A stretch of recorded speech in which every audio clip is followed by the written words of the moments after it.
हेल' हेल' खुलुमबाय नोंथांमोनखौ आंनि चेनेलाव बयखौबो बरायनाय थाबाय। नोंथांमोना मिथिखासिगौ जोंहा दाखा जोमै फिल्माथ' रिलिज जाबाय। लोगोसे बे दाखा जोमैनिनो मिउजिक भिडिअखौ मैया इउटुबाव होनाय जाबाय। दाबो आं दाखा जोमैखौ नायनाय जायाखै। एबार दुर्गा फुजायावहाय नायसिगोन आङो। दा बेनिनो मिउजिक भिडिअआथ' गोबां हिट जादों। लोगोसे जोमै दाखानि जा फिल्मनि ट्रेलार बेखौबो नायनानै मोजां जागोन बायदि मोनदों। लोगोसे नायखांनायफ्राबो मोजां होनना खोन्थादों। दा बे मिउजिक भिडिअआ ओरैबायदि हिट जादों, बयबो मोजां मोनजोबदों। लोगोसे बयनिबो खुगा खुगा खालि जोमै दाखानिल' बे गाना फैयो।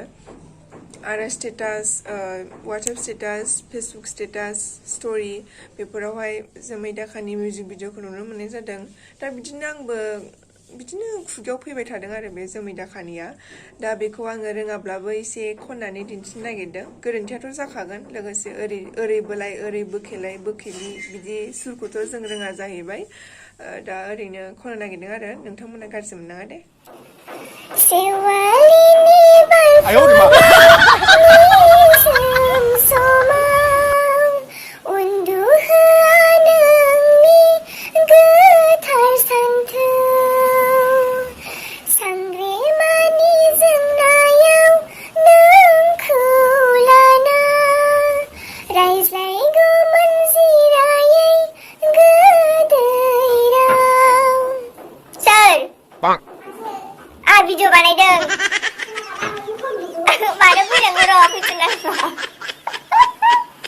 र' खनसे खनबावनि आङो उनाव फै। दे? मा भिडिअ बानायदों होनबाय? नङा लाजियोना ओमफ्रायो। नोंसिनि रावखौ नायदों? हा? Sewalini Barfunai